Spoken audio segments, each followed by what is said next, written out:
François Asselineau, candidat à l'élection présidentielle au nom de son parti, l'UPR. Bonjour Monsieur Asselineau. Bonjour. Vous faites partie des 11 qualifiés pour cette élection présidentielle 2017, mais ce soir vous n'êtes pas invité par TF1. Ça vous agace ? Je ne vais pas dire que ça me réjouit, bien entendu. Je suis comme tout le monde, je suis quand même assez choqué, mais je replace tout ça dans un ensemble plus important. En réalité, ce qui est choquant, c'est la loi Urvoas qui a été prise il y a quelques mois et qui maintenant a rompu l'égalité de traitement des candidats. Ça n'aura plus lieu que pendant les 15 derniers jours pour faire prévaloir l'équité. Oui. Or, l'équité, personne ne sait très bien ce que ça veut dire, le mot équité. Voilà. En fait, l'équité, c'est un concept de nature théologique. C'est introduire de la morale par rapport à l'égalité. Normalement, vous savez ce qu'on appelle le commerce équitable. Le commerce équitable, ça consiste à payer davantage un producteur de café en Côte d'Ivoire ou de cacao que ce que normalement il devrait recevoir si on laissait jouer les rapports Nord-Sud. Donc ça consiste à donner plus d'argent à ceux qui n'en ont pas. Normalement, si on devait appliquer le principe d'équité en politique, au moment de l'élection présidentielle, on devrait donner plus de temps de parole aux gens comme moi que les Français ne connaissent pas. Par rapport à ces vedettes dont on est rebattu, les gens n'en veulent plus. Vous savez que 50% des Français ne savent pas encore pour qui ils vont voter. Les gens en ont assez, les gens veulent des nouvelles têtes. Eh ben non, c'est à eux qu'on va donner encore le maximum de publicité. C'est plus d'équité, c'est de la proportionnalité. Alors, on peut comprendre votre point de vue, mais en même temps, c'est le vôtre et vous comprendrez que les autres ne le partagent pas. J'imagine. À l'évidence. L'égalité, au contraire, elle présente un caractère mathématique, puisque vous avez une bonne formation, vous savez ce que c'est que les fonctions, les variables, comment on calcule l'égalité. On ne peut pas donner le même temps de parole à quelqu'un qui fait 5 et à quelqu'un qui fait 30. Non, mais à ce moment-là, c'est pas d'équité, il faudrait dire de la proportionnalité. C'est autre chose. C'est mieux. Parce que si on disait c'est proportionnel, les choses seraient claires. J'ai dit proportionnalité, c'est un concept mathématique. Équité, c'est un concept théologique. Oui, mais alors vous voilà dans la course et tout le monde se dit, mais Asselineau, comment a-t-il fait pour passer la barre des 500 parrainages? Quels sont ses réseaux? Qui lui a signé ces parrainages? D'où vient l'argent? Alors, Olivier, sortez l'argent. Désolé de rajouter une petite question au passage. Eh ben, écoutez, les gens qui se posent cette question, je suis un peu surpris, surtout si ce sont des journalistes politiques qui se la posent, parce que ça fait quand même 10 ans que j'ai créé l'Union populaire républicaine. On va d'ailleurs fêter samedi, le 25 mars à Paris, à partir de 15h. J'en profite pour faire un petit peu de publicité. Nous allons fêter le 10e anniversaire Porte de la Villette au Paris Event Center, samedi 25. Ça sera le jour du 60e anniversaire du traité de Rome. Vous avez des élus avec l'UPR? On a 6 maires qui nous ont rejoints, et puis nous aurons, cette journée, on va avoir des responsables venus de l'étranger, notamment un des principaux syndicalistes britanniques de gauche, qui a appelé à voter pour le Brexit. On aura également des messages de soutien venus de Grèce, de l'EPAM, un mouvement qui a été créé justement par un ancien du Parti communiste grec. On aura également le président de l'IPU finlandais. Donc, vous n'êtes pas tout seul. Non, mais nous vous sommes n'avez pas pas tout répondu à la seuls. question. Comment avez-vous fait pour obtenir vos 500 parrainages alors que d'autres, comme Henri Guénaud ou Ramayad, par exemple, n'ont pas réussi? Mais ils n'ont pas, parce qu'ils n'ont pas, ils avaient peut-être plus de notoriété que moi, mais ils n'avaient pas le nombre de militants. Voilà. Moi, j'ai créé un mouvement politique qui n'a pas que des militants, mais on a franchi les 19 050 adhérents, et c'est vrai. Et aujourd'hui même, et actuellement, on enregistre à peu près 200 à 300 militants de plus par jour. Et j'insiste sur le fait que nous sommes quand même présentés à des élections. Aux élections européennes en 2014, on avait rassemblé 77 000 suffrages, ce qui était davantage que le NPA, mais la presse n'en a pas parlé. Et au régional de 2015, on a rassemblé 190 000 électeurs, c'est-à-dire 0,9% de l'ensemble des suffrages, en présentant 1971 candidates et candidats. Donc, de telle sorte en fait, c'est une force un peu cachée, c'est-à-dire que vous n'êtes pas dans les radars médiatiques, or sur le terrain, vous êtes là. Par exemple, moi, je suis quand même surpris, et je suis pas seul, j'imagine, par l'affichage de rue. Asselineau, il est partout. Votre tête, elle est partout. Moi, le matin, je traverse Paris, je vois Asselineau partout. Oui. Et je me dis, mais comment il fait? Pour saloper les murs. Alors, comment on fait? Comment vous faites pour saloper les villes, François Asselineau? Alors, d'abord, nous ne sommes pas les seuls à coller. Non, mais comment c'est vous qui êtes en face de moi. C'est très simple. Nous avons 19 050 adhérents à l'heure où je vous parle, parmi lesquels beaucoup de militants. Les gens qui adhèrent à l'Union populaire républicaine le font par conviction. Et on rétablit, j'allais dire, c'est la politique à l'ancienne. C'est-à-dire que moi, j'ai fait des réunions de préau d'école depuis 10 ans, et les gens qui viennent à l'UPR sont militants. Et comme effectivement, depuis 10 ans, on n'a pas été inactifs.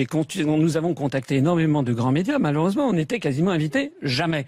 Évidemment, les militants, ils font quoi? Ils se disent, on va coller. Alors, pour répondre à votre question sur l'argent, notre argent vient uniquement des adhérents et sympathisants. Nous avons 0 € d'argent financé par les banques, 0 euro d'argent public, 0 euro de financement bancaire, à la différence de M. Mélenchon qui a emprunté 8 millions d'euros à une banque. Comment vous allez faire là pour cette campagne? Eh bien, nous avons programmé de dépenser 1 800 000 euros pour la présidentielle et les législatives. Et d'où vient cet argent? Vous faites un prêt? Non, de nos adhérents. Nos adhérents. On a des cotisations qui vous... Oui, ils sont généreux, les militants. Oui, mais attendez, moi je vais faire l'élection présidentielle, on a budgété 800 000 euros. Les autres, vous savez que le plafond est de 23 millions d'euros. Donc nous vivons... On est remboursé que si on fait 5%. Non, jusqu'à 800 000 euros, on est remboursé quel que soit le score. Ah oui, donc en fait, les 800 000 euros, on vous les donnera. Mais de toute façon, je pense que je pourrais dépasser les 5%. Non, mais les 800 000 euros, parce que certains disent, oui, mais Asselineau, c'est un chasseur de primes. Il chasse ses 800 000 euros, en fait, en étant qualifié à ces 800 000 euros. Attendez, voilà. Moi, je ne peux rien contre ça. Oui, mais les calomnies, vous savez quand même que tout ça est suivi d'extrêmement près par la Commission nationale des comptes de campagne et des financements des partis politiques. C'est pas pour les mettre dans la poche, figurez-vous. Tout ça, ça sert à financer des meetings. Le meeting dont je parlais le 25 mars prochain, où il y a déjà plus de 4500 personnes inscrites, ça coûte énormément d'argent. Donc on va faire quelques meetings en France. Mais je reviens à ce que je disais. Par exemple, des affiches dont vous parlez. On a tiré un premier jeu de 200 000 affiches. Ça nous a coûté, avec un papier qui n'est pas extraordinaire, c'était du 70 grammes, ça nous a coûté 14 000 euros. Bien. Et puis c'est tout, parce que le reste, c'est l'huile de coude de nos militants à travers toute la France et même l'outre-mer. Mais les autres, les partis politiques où ils n'ont pas de militants, où ils n'ont personne qui vont coller, ils font quoi? Ils ont recours à des sociétés de collage, d'affiches, et qui demandent en général 1 euro par affiche collée. Il aurait fallu qu'on dépense 200 000 euros supplémentaires et ça on les avait pas. Donc votre force, ce sont les militants. Vous avez un programme radical, vous voulez une sortie immédiate de l'Union européenne, de la zone euro et de l'OTAN. Alors, d'abord, pas immédiate. Ce que je veux, c'est lancer immédiatement la procédure de sortie de ces deux, de l'Union européenne, de l'euro, d'un côté et de l'OTAN. Oui, c'est un Frexit.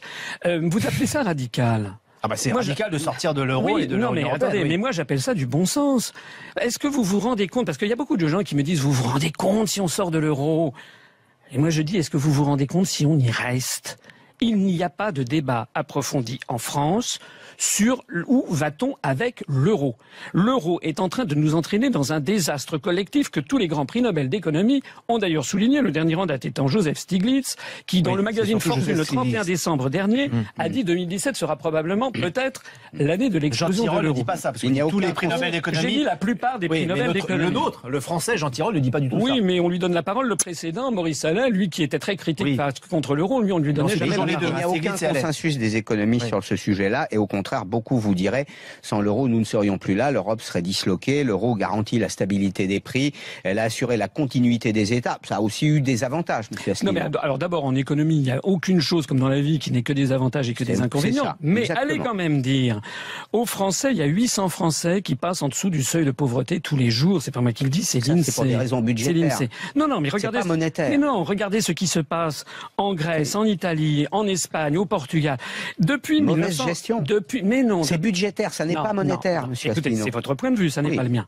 En 1999, depuis 1999, depuis que les monnaies ont été fixées de façon définitive l'une avec l'autre, on estime, c'est des calculs qui peuvent être faits très facilement, que le différentiel de compétitivité entre l'Allemagne et la France a été de 21% au profit de l'Allemagne. Voilà. Qu'est-ce qui se passait avant? Lorsque l'Allemagne, c'est pas nouveau que la compétitivité allemande s'améliore plus rapidement que celle des pays du Sud, et notamment de la France, mais davantage encore par rapport aux pays du Sud de l'Europe. Auparavant, il y avait le taux de change externe de la monnaie. Le franc s'est déprécié tout au long des années 50, 60, 70, ça n'a pas empêché d'avoir les 30 glorieuses en France.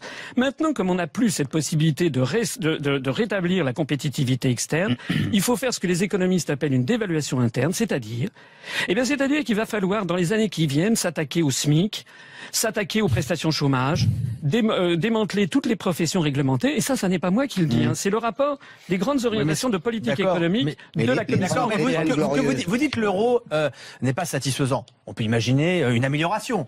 Ce que vous préconisez, c'est un retour en arrière. Et ce retour en arrière, là aussi, on peut citer les économistes, il s'annonce catastrophique. C'est une perte de richesse pour les Français immédiate, puisque nous avons notre patrimoine en euros et nous passons en francs. Et donc forcément, déjà, tout coûtera plus cher en francs. Et puis surtout, notre patrimoine prendra un sacré coup. Mais non, c'est pas du tout exact. On changera 1 euro, 1 franc. Alors après, effectivement, 1 euro, 1 franc. Oui. Non, 1 euro, ça doit être 7 francs. Non. On remettra, ça sera un nouveau franc. D'ailleurs, c'est pas la première fois dans l'histoire de France qu'on créera le franc. À chaque fois que le franc a été créé, En 1360, c'était pour la libération de Jean le Bon. Après ça a été le franc germinal sous la Révolution. C'est-à-dire à chaque fois lorsque le peuple français a récupéré sa souveraineté, soit dit en passant. Mais là, lorsque nous ferons le nouveau franc, ça sera 1 euro égale 1 franc. Voilà. Et ensuite, c'est Monsieur Asselineau qui décide. Mais bien sûr, bien sûr. Donc une dévaluation de mon patrimoine par 7. Mais non, mais pas du tout. Ah bah, je sais pas non, enfin, si vous avez un euro, ça vaut 7 francs aujourd'hui. Mais si vous avez un appartement qui vaut 300 000 euros, il vaudra 300 000 francs. Ah mais je ne voudrais pas. Donc il a perdu de la valeur. Mais pas du tout. Ce franc nouveau vaudra 1 euro, puis ensuite il se dépréciera probablement. Quel intérêt de changer le vocabulaire? De 5 à 10%. Mais parce qu'ensuite nous aurons notre propre politique monétaire. C'est ça tout l'intérêt. C'est que l'euro, de toute façon, le franc deviendra, perdra probablement 5 à 10% de sa valeur par rapport à l'euro rémanent. Et encore, c'est à démontrer. Et ça aura évidemment quelques inconvénients, l'augmentation notamment du prix des importations. Mais ça aura aussi des avantages considérables. Le boom des exportations. Il y aura le boom des exportations. Non, tout à l'heure, vous parliez vous faisiez une comparaison entre la France et l'Allemagne. Qu'est-ce qui nous différencie des Allemands? Ils ont fait des choix qui sont contestables, mais ils ont fait des choix. Schröder, au moment où, au même moment, Chirac distribuait l'argent qu'il n'avait pas, Schröder faisait des économies. Depuis 20 ans, les industriels allemands ont choisi un positionnement premium. Et notamment, on renforçait les entreprises de taille intermédiaire. C'est-à-dire qu'ils vont chasser en meute à l'exportation et ils ont les bons produits que réclame le marché, ce que nous n'avons pas. Voilà. Donc ma question c'est, qu'est-ce qu'on vend en dehors de l'agroalimentaire et de l'aéronautique? Mais vous savez, faire de la politique, c'est partir des réalités. Oui. Bon, moi, quand j'ai commencé ma carrière au ministère des Finances et aux exportations, on disait déjà qu'il fallait imiter l'Allemagne. Le problème, c'est que les Français ne sont pas des Allemands. Nous n'avons pas la même discipline au travail, nous n'avons pas le même consensus social, nous n'avons pas le même tissu de grosses PME que l'Allemagne. Alors, on peut toujours dire il faudrait, mais on n'a pas. Voilà. Mercedes, c'est pas en France que ça se passe. Les grandes PME dans la mécanique, dans l'optique, ça n'est pas en France. Renault aurait pu faire. Mais attendez, c'est des choix industriels. Non, mais nous partons, encore une fois, la compétitivité globale de l'économie française s'est dégradée par rapport à l'Allemagne. Elle s'est dégradée bien davantage encore dans les pays plus au sud, comme la Grèce, le Portugal, l'Italie ou l'Espagne. La réalité donc, c'est que si on continue dans la situation actuelle, on va avoir une augmentation constante des excédents commerciaux allemands. C'est d'ailleurs le cas parce que l'euro est une espèce de cote mal taillée entre toutes les économies. Et l'euro actuel est trop bon marché pour la compétitivité de l'économie allemande qui enregistre des excédents commerciaux énormes, 250 milliards d'euros. Et en France, en revanche, nous avons des déficits commerciaux considérables. Ce qu'il faut savoir, c'est que l'euro n'est pas une monnaie unique. L'euro est une monnaie, en fait, tous les pays ont conservé leur propre monnaie nationale. Si vous avez 1000 euros sur votre compte bancaire à Paris, dans une banque commerciale, c'est 1000 euros de créances sur la Banque de France. Mais si vous les transférez en Allemagne, ça devient 1000 euros de créances sur la Bundesbank. Ça paraît très technique dans ici pour cette émission. Et pourtant, ce que je viens de vous dire là est d'une importance considérable parce que c'est le cœur nucléaire de l'explosion qui arrive. Pourquoi? Parce que toutes les grandes fortunes du Sud, toutes les grandes entreprises, elles anticipent l'explosion à venir de l'euro, elles vont donc placer leur liquidité par centaines de milliards d'euros des pays du Sud, notamment en Allemagne, mais aussi en Finlande, au Luxembourg et aux Pays-Bas. Le résultat, alors pour les spécialistes, c'est le solde de la balance des paiements inter-zone euro, qu'on appelle Target 2, il y a plus de 800 milliards d'euros qui sont venus des pays du Sud se réfugier en Allemagne et qui, la contrepartie juridique et comptable de ce système, c'est que la banque Bundesbank, la banque centrale allemande, a 800 milliards d'euros de créances sur les banques des pays du Sud qu'elle considère comme des créances pourries. C'est la raison pour laquelle, et comme cette divergence ne fait que s'accroître, si vous allez discuter avec les élites allemandes du côté de Francfort, vous verrez que ce sont des gens qui, en fait, n'ont qu'une envie, c'est de sortir de l'euro, parce qu'ils craignent que l'ensemble de l'échafaudage leur retombe dessus et que ça coûte des centaines de milliards d'euros, notamment à l'Allemagne, mais aussi à la France. François Asselineau, vous restez avec nous, candidat à l'élection présidentielle, suite du grand oral dans un instant.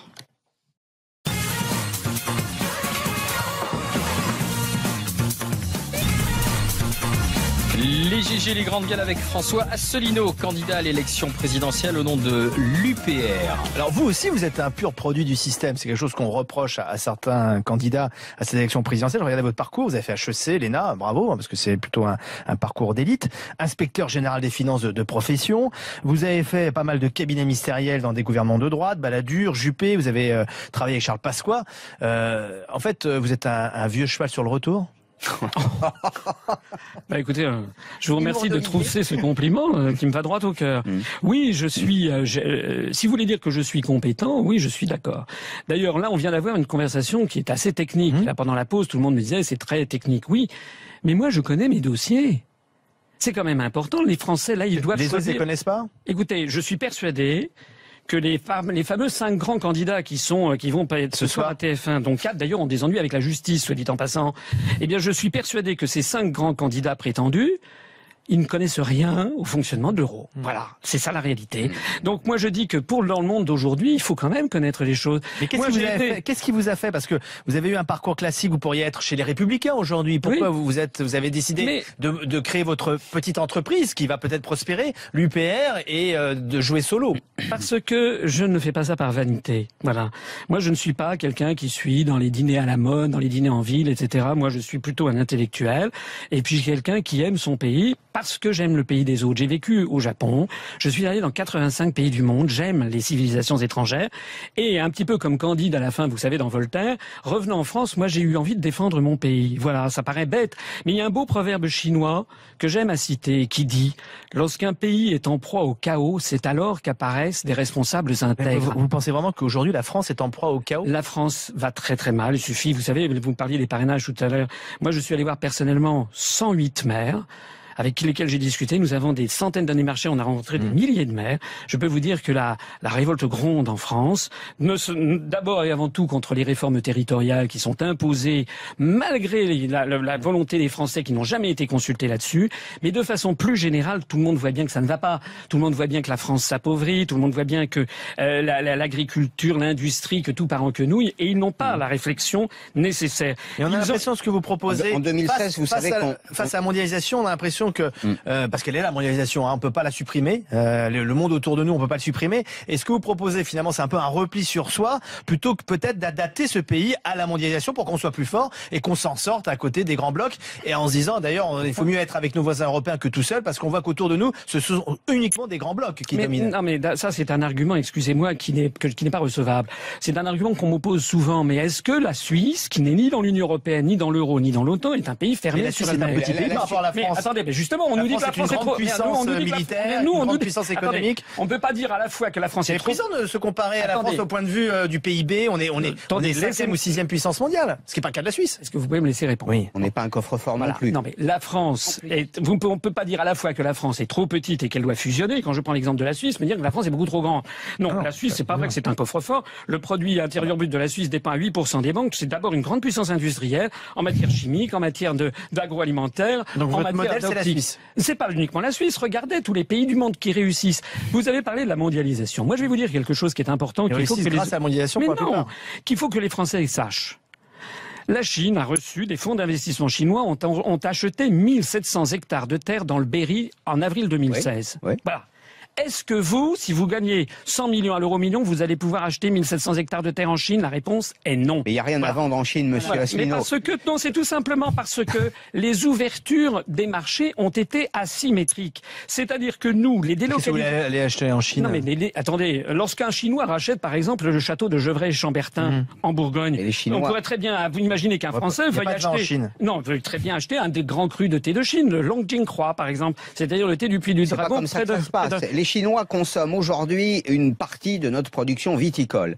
Il y a peu de choses qui marchent dans ce pays, monsieur Asselineau. Il y a l'aéronautique, le spatial et l'agroalimentaire. Non, mais je termine.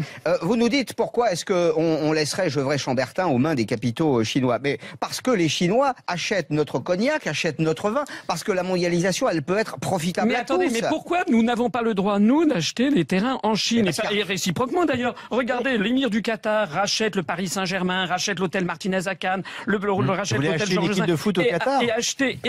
Achetez-vous quelque chose au Qatar. C'est-à-dire que les Français vont découvrir pendant ma campagne électorale, je pense, que les ouvertures n'ont pas été faites de la même façon par tout le monde. Or, c'est très important. Les délocalisations industrielles... La France produit même à l'extérieur. Oui, les délocalisations industrielles qui font que la France perd une usine par jour ouvrable. C'est terminé, c'est faux, ça. Qui font que la France perd une usine par jour ouvrable. Ces délocalisations industrielles auxquelles les Français veulent mettre un terme, eh bien, découlent directement directement d'un article des traités européens, l'article 63, qui autorise la totale liberté de circulation des mouvements de capitaux. Vivent de l'exportation. Mais si nous sommes sortis de l'Union européenne... Je vous pose la question. Combien de Français aujourd'hui vivent de l'exportation? Écoutez, je sais pas, il y a à peu près 20% du PIB à peu près qui est tourné vers l'exportation. Et moi, j'ai travaillé dans le monde de l'exportation. Lorsque j'étais au cabinet de M. Longuet, qui était ministre de l'Industrie et du Commerce extérieur, j'ai été le premier à proposer à mon ministre, nous avons organisé, c'était en 1994, une grande tournée de 170 industriels français en Chine. Donc c'est pas à moi qu'il faut expliquer le dossier chinois ni le dossier de la grande exportation. Est-ce que vous croyez vraiment que les Britanniques, qui ont décidé de sortir de l'Union européenne, vont refermer le Royaume-Uni alors que c'était une grande puissance exportatrice qui tournait vers l'extérieur? Vous sortez de l'euro. Les Britanniques n'avaient pas l'euro. Ça veut dire qu'une fois que nous serons sortis de l'Union européenne et de l'euro, nous allons rester, bien entendu, reliés au reste du monde par 6686 traités, moins 3, traité de l'Union européenne, traité sur le fonctionnement de l'Union européenne, et traité de l'Atlantique Nord. Ça, j'insiste là-dessus. Nous avons des milliers de traités qui nous lient au reste du monde. L'autre jour, j'ai dit ça chez un de vos confrères sur Europe 1. Le lendemain, la journaliste qui espérait me coincer a téléphoné au Quai d'Orsay et elle a dit effectivement, il n'y a pas 6686, il y en a 6622 ou je sais pas quoi. Elle a confirmé mes analyses. Joël Dagosséry. Oui, donc justement sur ce sujet, est-ce que vous pouvez nous dessiner à peu près ce que seront nos alliances, puisqu'on sort de l'euro, enfin de l'Union européenne, on sort de l'OTAN. Pour vous, quelles seront nos alliances militaires, économiques? Vers quel pays vous allez beaucoup plus orienter votre politique, des accords, enfin quel traité vous allez faire jouer? Est-ce que vous pouvez nous dessiner ça à peu près globalement? La France restera membre, je l'ai dit, de 6686 traités, mais aussi de très nombreuses organisations, toutes les organisations internationales, à commencer par l'Organisation des Nations Unies, à continuer par le Conseil de l'Europe, le Fonds monétaire international, la Banque mondiale, l'Organisation mondiale du commerce, etc., etc. Nous resterons membres, j'en profite pour le souligner, de Airbus ou de Ariane Espace, qui n'ont aucun rapport avec l'Union européenne. Ce sont des coopérations internationales. Moi, je suis pour les coopérations internationales parce que c'est ça qui marche. D'ailleurs, vous savez que dans l'Airbus à 380, il y a 15 des 28 pays de l'Union européenne qui ne mettent pas une vis. En revanche, vous avez les États-Unis d'Amérique qui font 38% de l'Airbus A380 lorsqu'il est motorisé Pratt & Whitney. Ils font par ailleurs les trains d'atterrissage et tout électronique embarqué. Et puis vous avez les Japonais, les Russes, les Chinois, les Malaisiens. Le monde de demain est un monde où tous les pays sont interconnectés les uns avec les autres. Voilà la situation. Et pour répondre à vos questions sur les alliances militaires, nous sortirons de l'OTAN, la France redeviendra ce qu'elle normalement elle doit être, c'est-à-dire France, ça veut dire le pays des hommes libres. C'est-à-dire la politique non alignée de Charles de Gaulle. Nous allons sanctuariser le territoire national, nous allons préserver la sanctuarisation du territoire national par la dissuasion nucléaire, mais nous tendrons la main à l'ensemble des pays du monde. Et d'ailleurs, je mettrai un terme immédiat. Je mettrai un terme immédiat aux guires illégales qui nous entraînent au choc. Notre participation de près ou de loin. Non, notre participation de près ou de loin aux événements qui se sont passés en Afghanistan, ou en Syrie, ou en Ukraine, ou en Libye. Et en ce moment, nous participons à une alliance contre Daesh en Irak et en Syrie. Daesh, depuis que les Russes sont intervenus, vous avez vu qu'en fait, on en parle beaucoup moins. Voilà. Avez-vous dit vraiment, en matière de relations internationales, avez-vous dit, je l'ai lu sur Internet, c'est pourquoi vous êtes souvent assimilé à un complotiste, Robert Schuman, fondateur de l'Europe, Jean Monnet, fondateur de l'Europe, et Boko Haram, on voit ce que c'est une secte radicale islamiste, sont tous des agents américains. L'avez-vous dit ? Écoutez, je n'ai pas dit ça sous cette forme brutale et qui ne me ressemble pas. Ce que j'ai dit, c'est que la construction européenne était, en effet, a été financé par les États-Unis d'Amérique. Pour résister à l'Union soviétique, logique. Et tous les historiens sont d'accord là-dessus. Ce que j'ai dit également, c'est que derrière Daesh, il y avait des financements qui venaient d'Arabie Saoudite, du Qatar. D'ailleurs, le président élu des États-Unis, le nouveau président des États-Unis lui a dit lui-même. Et puis je monte, mais je voudrais tous les Boko Haram aussi. Mais tous les auditeurs trouveront ça sur notre site internet, par exemple. Je vous ferai remarquer. Vous connaissez BFM TV, par exemple. Bon, BFM TV qui nous expliquait que le FBI a aidé des musulmans à commettre des attentats. Voilà. Alors moi, je prends les dépêches de presse, je prends le journal Le Monde. Le FBI mis en cause dans l'organisation d'attentats par des Américains musulmans. Moi, je vais vous donner tout ça, et puis je vais dire aux gens maintenant, on arrête sur ces histoires. En fait, le débat n'a plus lieu. Vous savez, l'autre jour. Ça, c'est la faute des Américains. Non, mais l'autre jour, je me suis fait brocarder par un journaliste de Libération qui m'a dit, vous vous rendez compte, Asselineau dit que le Dalai Lama est financé par la CIA. Oui, manque de peau. Je reprenais un article de Libération, du journal même dont il parle, qui date de 1998. Qu'est-ce que vous avez contre la CIA, contre les Américains ? Mais c'est pas que je suis contre la CIA. Le problème, c'est que lorsqu'on est chef d'État, on n'est pas un bisounours. Voilà. C'est-à-dire qu'il faudrait, à vous entendre, la CIA n'existerait nulle part, la NSA non plus. La communauté. J'ai jamais dit ça. On a même été espionné par la NSA. Monsieur Hollande, en 2015, a été espionné, et tous les chefs d'État. Mais c'est donc quelque chose qui doit attendre. Oui. Moi, j'ai même des grandes oreilles sur le toit de l'ambassade américaine. Ils ont fait du complotisme. Non, ça c'est des faits avérés. Tiens, voilà. Le problème, c'est qu'il faut libérer la parole là-dessus. Vous avez dit ça. Et que je dis, et que je dis, mais je suis tout à fait d'accord avec vous. Il y a effectivement des grandes oreilles. Oui, ça a été dénoncé, avéré, enlevé. C'est un incident diplomatique. Eh bien, je dis que puisque nous devons choisir le chef de l'État, on ne choisit pas un Premier ministre pour mener une politique économique et commerciale. On choisit pour l'instant le chef de l'État. L'article 5 de la Constitution, je le martèle à chaque fois que j'ai le droit à parler devant une émission de radio ou de télé. L'article 5 de la Constitution nous dit que le président de la République est le garant de l'indépendance nationale. Donc moi, j'estime être le garant de l'indépendance nationale en disant aux Français qu'il faut sortir de l'Union européenne, de l'euro et de l'OTAN. Et en n'étant pas un bisounours vis-à-vis des services de renseignement de toutes les puissances d'ailleurs. Quelques secondes. Qu'est-ce qui vous distingue de Marine Le Pen? Mais écoutez, pourquoi vous me posez cette question et pourquoi vous ne me posez pas la question de savoir ce qui me distingue de Jean-Luc Mélenchon? Parce que Marine Le Pen... Écoutez, je vous pose une question sur Marine Le Pen. Après, si vous voulez, on parle de Jean-Luc Mélenchon, mais je parle de Marine Le Pen. Alors, sur l'Europe, vous tenez un discours mais Jean-Luc Mélenchon aussi. Jean-Luc Mélenchon aussi. Jean-Luc Mélenchon, Marine Le Pen, Monsieur Dupont-Aignan font partie de ces responsables politiques qui critiquent beaucoup la construction européenne. Donc le clivage, il est là, en fait. C'est vrai. Non, attendez. Sauf que... D'abord, Madame Le Pen son mouvement politique charrie des pensées extrémistes. Les gens qui votent pour le Front National, il suffit d'aller comparer la page Facebook de Marine Le Pen et du Front National et la page Facebook de l'Union Populaire Républicaine et de François Asselineau. Vous serez édifiés quant aux électeurs que nous attirons. Nous, il n'y a jamais de chasse à l'immigré, jamais d'islamophobie, jamais d'homophobie, jamais de phobie. Nous voulons rendre aux Français leur liberté, leur souveraineté nationale. Les gens qui vont au Front National le font d'abord et avant tout sur des pensées concernant l'immigration. De la même façon que les gens qui vont chez Mélenchon sont quand même situés très très à gauche. Donc ça, c'est la première chose. Nous ne sommes pas un mouvement extrémiste. Premièrement. D'ailleurs, on a été classé en divers par le ministère de l'Intérieur au-dessus du clivage droite-gauche. Je préférerais dire au milieu. Mais par ailleurs... Comme Macron. Mais par ailleurs, oui, mais Macron, lui... La différence entre Macron et moi, vous savez ce que c'est? C'est que moi, je dis la même chose à tout le monde.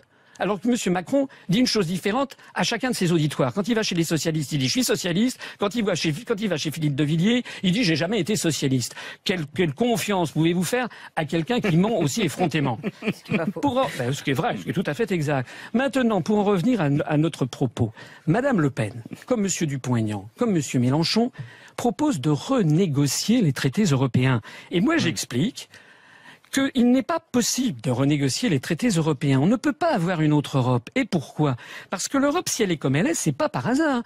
C'est la sédimentation depuis 60 ans d'intérêts nationaux divergents entre 6 pays, 9, 10, 12, 15, 25, 27, 28 pays, dont les intérêts nationaux sont légitimement divergents. On a donc réussi à bâtir un château de cartes qui déplaît à toutes les puissances.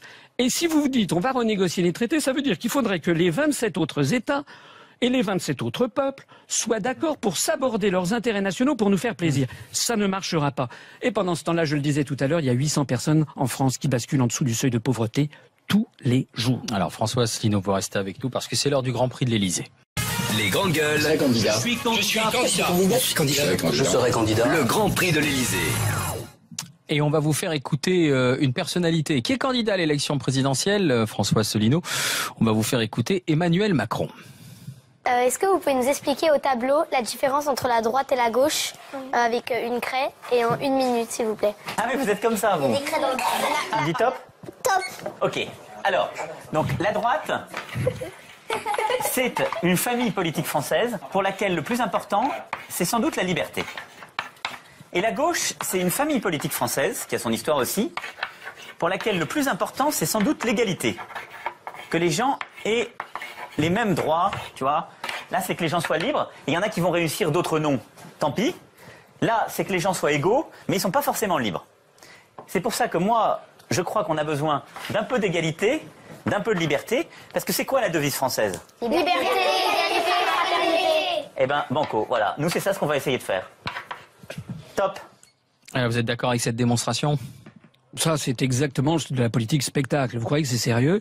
Vous croyez qu'en ce moment, les Français, ils n'ont pas besoin d'aller au fond des choses? Ouais, vous croyez avec des enfants. Oui, il est avec des enfants, mais si j'ai bien compris, lui, il est ambidextre parce qu'il est partout. Et je le disais tout à l'heure, il dit à chaque public ce qu'il veut entendre. Je l'ai entendu dire, par exemple, qu'il voulait supprimer 120 000 postes de fonctionnaires. Et puis 2 jours après, il va voir dans des policiers. Il dit, j'y vais créer 12 000 postes de policiers. Puis après, il va voir des personnels hospitaliers. Attendez, il va voir des personnels hospitaliers. Il va créer 15 000 postes, etc. Tout le monde sait très bien que M. Macron. Mais moi, je ne demande qu'une chose. Vous savez, M. Macron, je le connais un petit peu, et nous sommes dans le même corps, l'Inspection Générale des Finances, sauf que j'ai 20 ans d'expérience de plus que lui. Juste un bébé. Donc moi, je veux bien qu'on le rencontre, avoir un débat, ça serait intéressant, d'ailleurs, d'avoir un débat en public, et puis on mettrait sur la table... deux inspecteurs des finances. On dit que c'est le candidat de l'argent, Emmanuel Macron, le candidat des banques. Vous êtes d'accord avec ça? Oh, je sens que vous êtes complotiste, vous. Je vous pose une question, vous ne m'avez pas répondu. Vous ne m'avez pas répondu. Écoutez, moi, ce que j'observe, c'est que M. Macron a pour l'instant 0 électeur prouvé. Moi, dans le parti politique que j'ai créé, il a rassemblé 190 000 électeurs, près de 1% des suffrages, en décembre 2015. Normalement, d'après les critères du CSA. Moi, quand j'ai créé l'UPR... Mais ma question, c'est est-ce que c'est le candidat d'un lobby, Emmanuel Macron? Attendez. Je termine mon propos. Donc, lorsque j'ai créé l'UPR, moi, le CSA m'a dit, monsieur, vous avez 0 électeur, on verra quand vous en aurez. Bon, maintenant, j'ai eu 190 000 électeurs. Monsieur Macron, pour l'instant, il a 0 électeur. Monsieur Macron... il a eu droit à 17 000 articles de journaux, 75 couvertures de magazines et des dizaines d'heures à la télévision et à la radio. Voilà. Et moi, j'ai eu droit, jusqu'à ce que je sois candidat à l'élection présidentielle, j'ai eu droit à 0 minutes, 0 secondes. Mais vous faites du complotisme tous. Moi, je vais m'en aller. Je pose une question, moi. Vous êtes tous les deux inspecteurs généraux. Non, moi, je crois que lui n'est pas général. Lui, il est inspecteur, simplement. Mais vous êtes sans mission l'un et l'autre. Oui, moi, vous êtes des hauts fonctionnaires fictifs, l'un et l'autre. Non, moi, écoutez, je suis en disponibilité. C'est-à-dire que je ne gagne pas d'argent du tout. Alors, une question sur l'argent. La France est endettée. Qu'est-ce que vous faites? Alors, déjà, moi, je voudrais faire des économies considérables sur un sujet que les Français ne connaissent pas, qui est ce continent intouchable qui s'appelle la construction européenne. Chaque année, la France verse 23 milliards d'euros à l'Union européenne et elle en récupère 14 sous la forme notamment des aides aux agriculteurs, des fonds du FEDER, etc. De telle sorte, 23 moins 14, ça fait 9. Donc ça veut dire qu'une fois que nous serons sortis de l'Union européenne, nous donnerons toujours les mêmes aides aux collectivités locales, les mêmes aides aux agriculteurs, sauf que cette fois-ci, au lieu que ça soit frappé du drapeau bleu aux étoiles d'or, ça sera frappé depuis l'origine, c'est-à-dire du drapeau bleu, blanc, rouge, mais en plus on économisera 9 milliards d'euros. C'est pas tout. On va économiser aussi sur les cofinancements qui sont de l'ordre de 4,5 milliards d'euros. C'est pas tout. Comme on va supprimer l'article 63 qui organise la libre circulation des mouvements de capitaux, on va enfin pouvoir lutter efficacement contre la fraude fiscale qui est estimée à partir définitivement. On aura gagné. Les gens seront partis directement. Non, mais attendez, ça c'est vous qui le dites. Le jour où vous annoncez la sortie de l'euro, une bonne partie des capitaux vont partir à l'étranger. Non, parce que nous rétablirons le contrôle des mouvements de capitaux. C'est ce qui a d'ailleurs été fait au moment de la crise à Chypre, vous savez. Et puis encore une fois, pourquoi voulez-vous? Ça, c'est vraiment, vous savez, les partisans du Brexit au Royaume-Uni avaient qualifié ce genre d'opposition. Lorsqu'on faisait peur, ils avaient appelé que le seul projet des autres, c'était Project Fear, c'est le projet de la peur. Moi, je veux bien. Encore une fois, la Grande-Bretagne, ils changent pas de monnaie. Moi, je veux bien. Mais de toute façon, l'euro va exploser. De toute façon, l'euro va exploser. Alors voilà, vous faites peur là. C'est vous qui faites peur là. Non, mais j'ai de solides raisons pour le dire. Allez regarder ce qui se passe en Italie. Regardez ce que disent les journaux financiers allemands. C'est ça qui est important. Je voudrais revenir sur les économies. Moi, j'estime qu'on peut avoir 20 milliards d'euros d'économies sur la fraude fiscale.